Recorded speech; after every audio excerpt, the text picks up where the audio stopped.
Hi, I'm Kevin Cummings. At Investors Bank, we believe in helping our local neighborhoods and improving the lives of all we serve.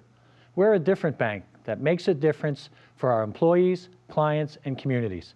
That's why we're proud to support public television and the programming produced by the Caucus Educational Corporation.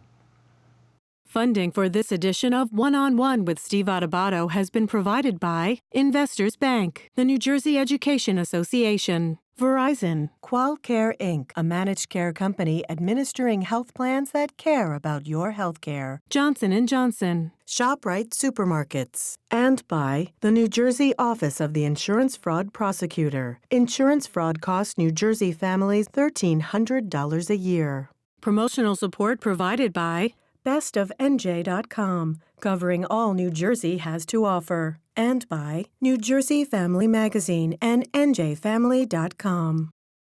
This is One-on-One. I'm an equal American just like you are. The jobs of tomorrow are not the jobs of yesterday. Look at this. You got this? Here it is, man. Look at that. Life without dance is boring. When you first heard that they were doing Charlie Rose and Gayle King, didn't you go, what? Do you enjoy talking politics? No. People call me because they feel nobody's paying attention. Our culture, I don't think, has ever been tested the way it's being tested right now. Such a good question. High five. Hi, Steve Adubato here. It is my pleasure to introduce for the first time on this particular set. He is someone who is no stranger to those of us in the broadcasting world and to viewers and listeners. Bill Spadea, morning show host at New Jersey 101.5, can be seen every morning, weekdays 6 to 10 a.m., and also the host of Chasing News, seen on Fox Station Philadelphia, 29. Fox 29, Fox 5 in New York, and My 9 in New Jersey and New York. How you doing? I'm doing great. Thanks, Steve. What do you love about, by the way, you were with us. You did some programming with us as a commentator early on in your career. Yeah. You ran for Congress. Phil Elijah. That's right, Phil Elijah. We did the little back and forth. It was great. What year did you run for Congress? I ran in 2004, ran against Rush Holt. And you also, great career in real estate? Yeah, I spent almost 20 years in real estate. I'm still a broker in New Jersey, a broker in New York, broker in Massachusetts, Washington State. You know, you never leave the old career. Right, I know. So tell folks what happens at New Jersey 101.5 every morning. Describe every morning. So it's well, first of all, it starts with a very early schedule. It's it was a huge change for me. I get up at 3 in the morning. No, you don't. And I do. I get up at 3. Yeah, 3:10. All right, so I'm fudging okay, a little bit. 3:10. I sleep in a little bit. What happens then? And I get up and go to the gym. I found a 24-hour gym. See, I can't just get up and have a cup of coffee and shower. I'm with you. Right? You got to start your whole day. So I get up, I go to the gym, and typically I'm the only one there. Not all the time, though. Yeah. Not a lot of talk going on at 3 o'clock in the morning. So I get home, and then I sort of decompress, and I write the show. Not a script. I just go through Twitter. I go through the AP. What's happening? What's happening out there? What am I going to talk about? And that takes, sometimes I'm about an hour reading up, looking at things, shower, change. But here's the thing, I have to get ready for the TV show because we tape Chasing News in the afternoon. Are you dressed for TV I'm on dressed radio? At 6 in the morning. No, you're not. I am. I got the You tie do the on. 4 hours? I'm in uniform, 4 hours, and I stand. You do not. Yeah, I do. That was a whole battle. Because everybody used to sit, and I replaced Jim Gerhardt. I mean, he was a legend. He's a legend. Guy, 25 years. Right. Great, Gerhardt didn't great dress up. show. No, he was suit. hanging out. He had the hat on. Part of what made him great. Exactly. He was very real, down to earth. But for me, it's also that visual medium that we're live streaming a lot of our guests. You are. And when we pull audio to put on the website, it's visual. It's all from the cameras. Right. So anyway, I love it. It gets me going. So the day just keeps going. So we start I'm usually at the studio around 5:30. And then if anything else changes, I check in with the news guys and, Eric Scott. We see if anything changed, and then we just go. We're shooting in early June 2016. Let's just say the presidential campaign is starting to heat up. Yeah. The general, Hillary Clinton has won the nomination. Donald Trump has won the nomination on the other side. Tell us what you see. I think it's going to be closer than anybody would have ever predicted. If you go back a year, we go back a year from today, every week there was another news story about how Donald Trump was going to unravel, going to implode, was going to stop. And the guy continues to gain momentum. And, there are two things that I look at. One are, polls are good if they're local. I don't think they're great if they're national. National polls have them relatively close in some of them. But I look at Ohio, as we do the Pennsylvania. program. Yeah, exactly. Early Change. June, anything could change. But, no matter what Trump says in the next few weeks or a few months, it doesn't seem like it has a negative impact on his poll numbers. And the anecdotal evidence is that I get calls. So part of my show in the morning, Chasing News is taped, but I'm live on the radio 4 hours every day. And I get calls, and a lot of the folks, especially early morning, they're driving trucks. They're truck drivers coming on the Turnpike. They're coming up 295 and Route 80. And many are Democrats. And the first question is always about Governor Christie. And a lot of them, we're not happy with Governor Christie. I never vote Republican. And I always follow it up by saying, well, who do you like for president? I would say 7 out of 10. Donald Trump. Why? Jobs. It's a perception that Donald Trump has tapped into what working class and middle class Americans have thought for years that politicians have sold them out. And whether it's jobs going to Mexico or China, whether there's a specific issue there or not, or if it's just a feeling that the guy has their back. And he's communicated that pretty well. So let me ask you something about this. We'll talk about Hillary in a second. So some of the things that Trump says, as we do this program, he's in the middle of a situation. Some things he said about a federal judge that were just outrageous by most standards. Democrat, Republican, a whole bunch of people think that. Challenge his ability to be impartial in the Trump University case, even though a guy's born in Indiana, called him a Mexican. I don't even know what that means. Your listeners not bothered by that? Not only not bothered, but annoyed. The perception that I get from people, annoyed that it seems to be this political class of people, the media and the politicians, who are harping on it. The average person doesn't care. Who brought it up? What do you mean? Who brought the initial thing up? Donald Trump. I can't believe that he's made such a big deal out of this. My point is, he would just stop talking about it. They're mad that some of your listeners are mad that some of us in the media are talking about it in the political class. But Trump brought it up. Do they say, I wish he would have talked about Hillary Clinton? No, I don't hear that. I hear that from the political pros. The pollsters and the consultants are like, oh my God, what's he doing? And you know that world. I know that world. I spent a lot of years in politics, as you know, and they're frustrated with him. But that's just because no political consultant could have mapped out this path to the nomination. How did Trump get to the nomination? Nobody could have predicted it. They didn't predict it.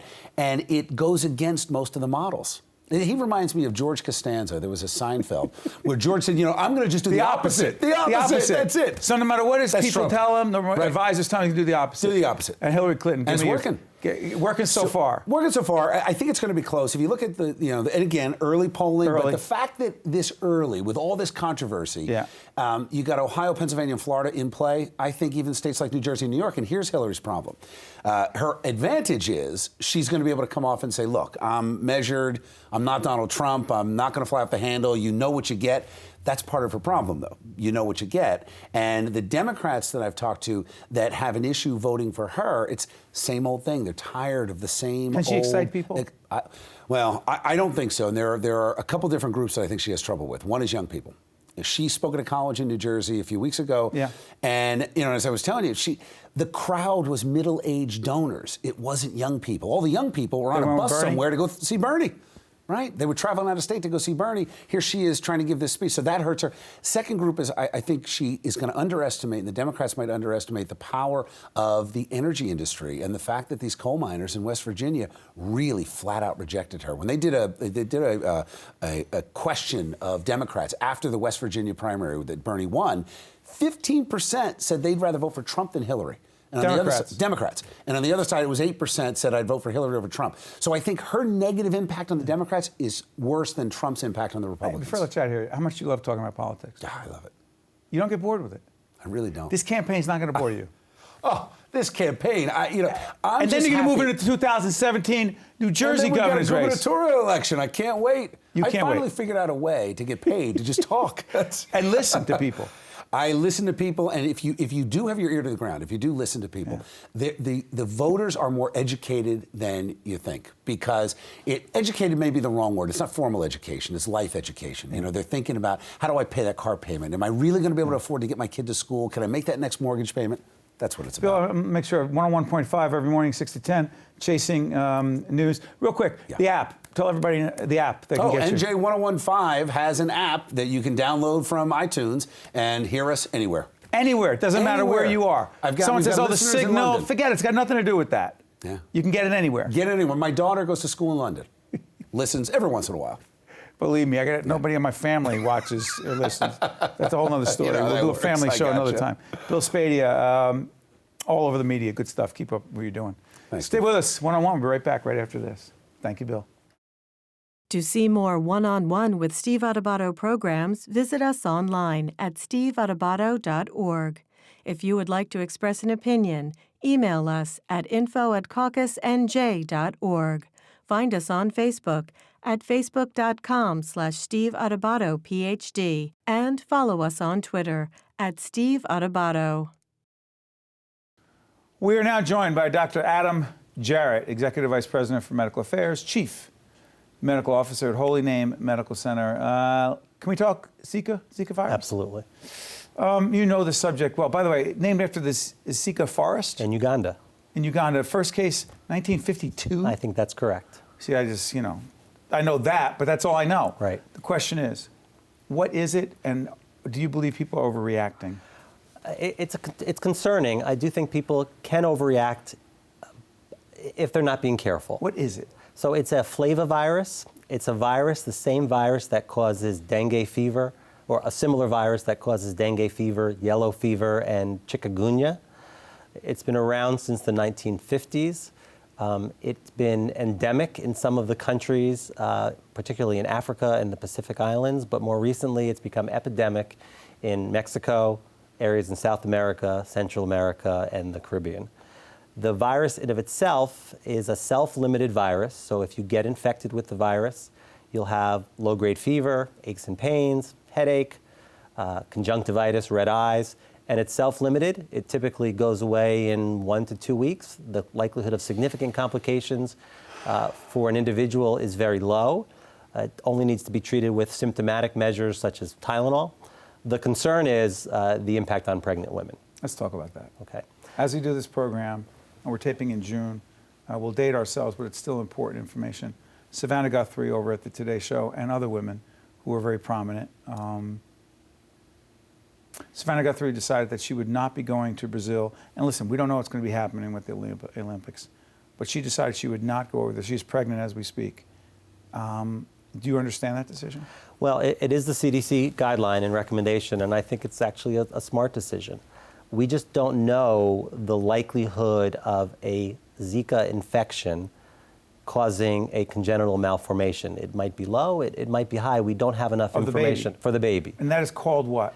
The congenital malformation is called microcephaly, which is a small head and a small brain, and it's a very significant congenital malformation. These kids are not going to be normal, healthy kids. They're going to have significant congenital problems and maybe even die at a very young age, depending on the severity of the malformation. Although we have so many women who are terrific women who run this company, our production company, our producers, some of whom recently had children, some are planning to have children, who are asking the question, what are the odds that a pregnant woman, what are the odds that she could be exposed? So then if she is, if you don't travel to an area where the disease is endemic or epidemic, the odds are almost zero. The likelihood of getting... So you're in New Jersey, New York, Connecticut, Pennsylvania... There's not been a single case in the United States of Zika that is not tied back to someone who traveled to one of the epidemic areas. So if you're in this country, the likelihood of getting a Zika infection is extremely low. If you are traveling outside the country to those epidemic areas, there is concern. And I think the CDC has appropriately recommended, especially until we have more information, that pregnant women and women who are considering getting pregnant don't travel to those areas until we understand this better. Doctor, if someone goes on the CDC website, put it up, Jen Eichland, our producer, put it up, what would they find? The CDC website is actually very, very good. There's some basic information about Zika, some of the things we've talked about. There's information about how to prevent Zika. That's very important.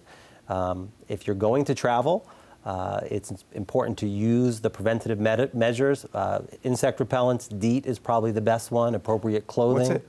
DEET, D-E-E-T. Go ahead. Other types of insect repellent. DEET is the common, the active chemical in most of the over-the-counter insect repellents that you can buy. Using protective clothing, using netting at night if you're in an area where you may be exposed to the virus. That information is on the CDC website.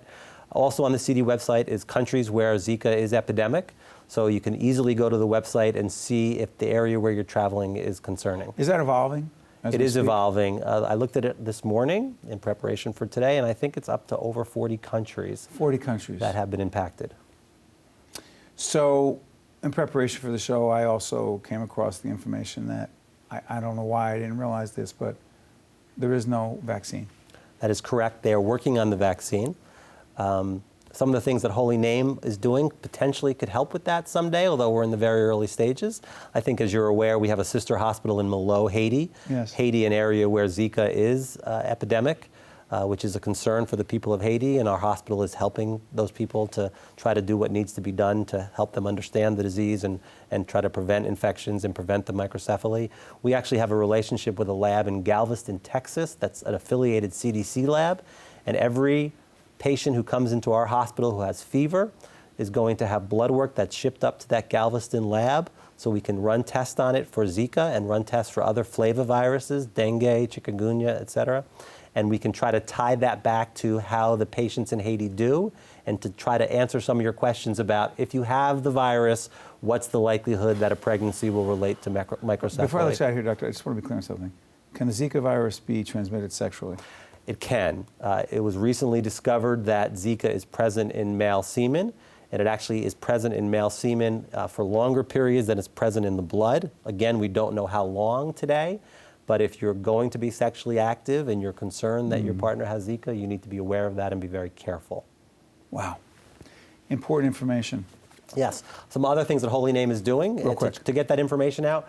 We have a relationship with the city of West New York in Hudson County, something called Familia y Salud.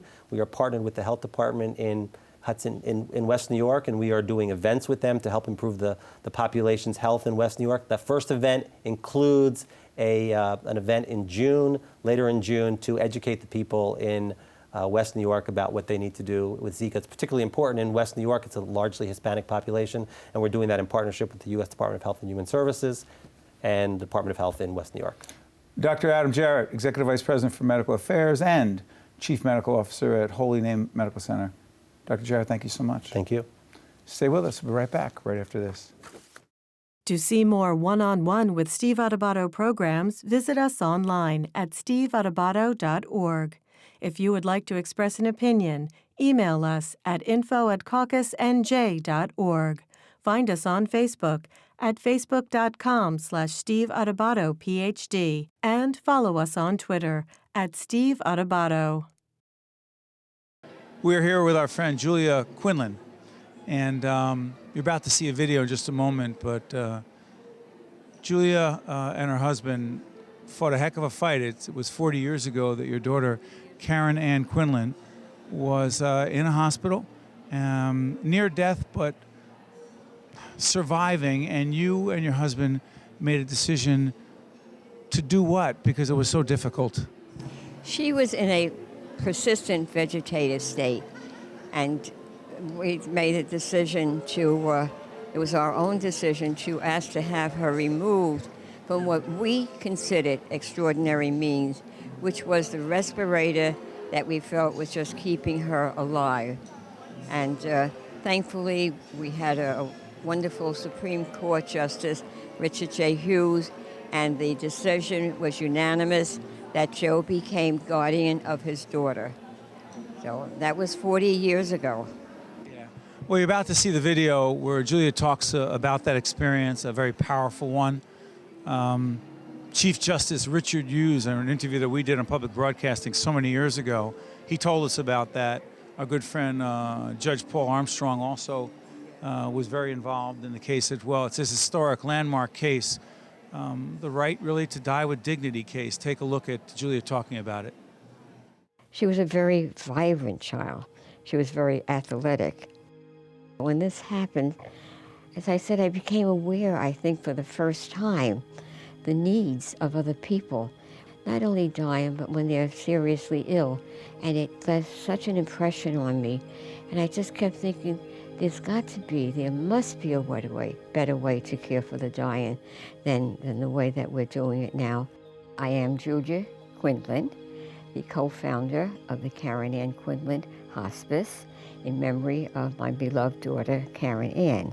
Well, hospice was not well known back in 1975. And my husband and I were encouraged to write a book about our experience, which we weren't sure that we wanted to do, to share our personal life with them, because we're very, very private people. But then we said if we do, we'll use the money in order to help other people.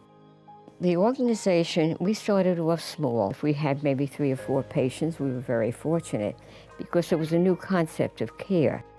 And of course, now today, we can have as much as 100 patients that we care for in a day. And then, of course, we have the beautiful Home for Hospice where we care for the patients, too. We have never received funding for it. We are one of the very few independent, not-for-profit hospice. There are no visiting hours. The visiting hours are around the clock. When we first started our program, the emphasis was on dying, but today it is on living. It is living your life for whatever time you have left. Every patient that we care for is alive. Every patient that we care for has a past, a present, and a future. That future may not be the future that they wanted, but we will make that future, whatever time they have left, as comfortable as possible. The hospice is my life's dedication. I've been volunteering ever since before day one when we established the hospice. I will continue volunteering for as long as I can, and probably beyond that. Even if they have to wheel me in or carry me in, I will still do it, because it is my life. It is my life, and it's Karen's life. It's Karen's life. So it isn't just like going to a hospital or maybe, admitting patients or whatever. The hospice is so much a part of my family's life. And so I just keep going and going and going. I'm doing okay for 89. I'm okay.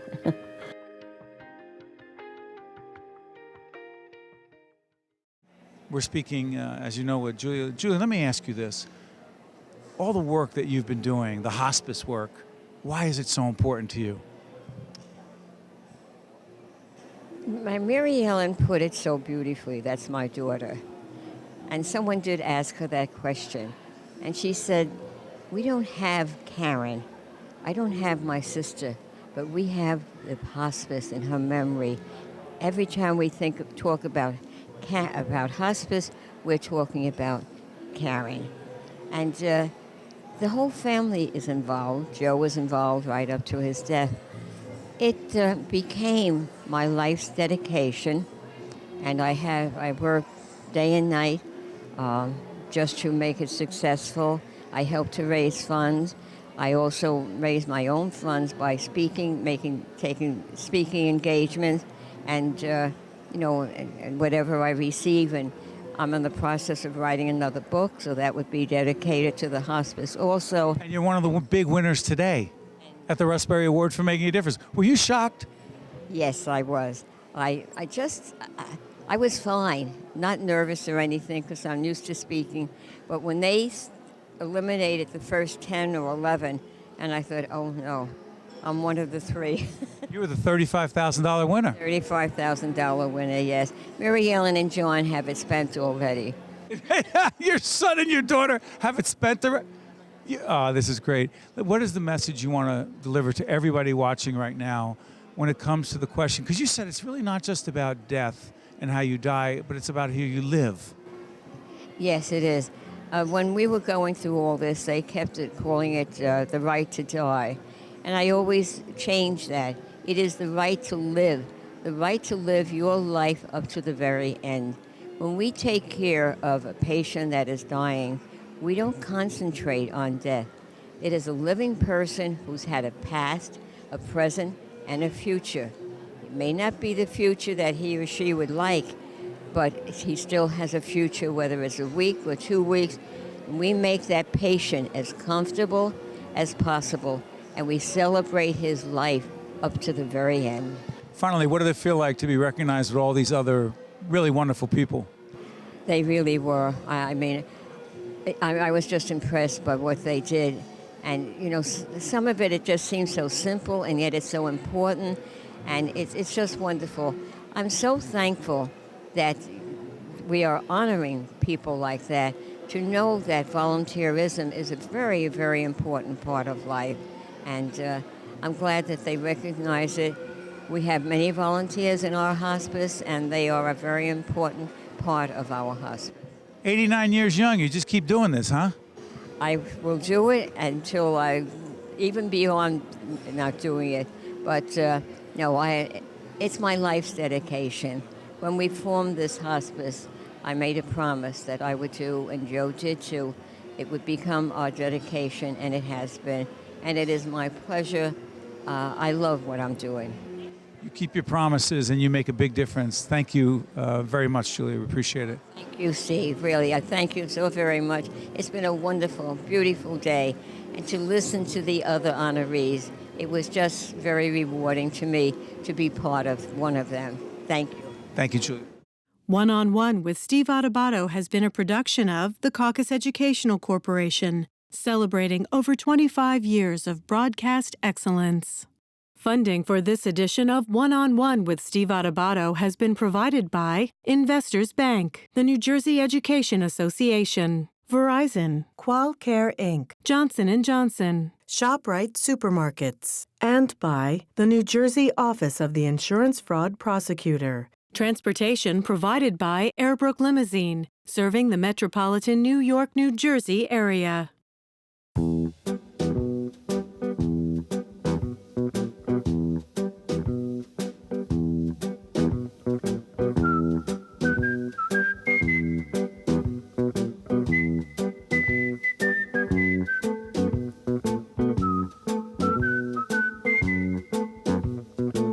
Think this is absurd? Insurance fraud costs every New Jersey family over $1,300 every year. Report fraud at njInsuranceFraud.org.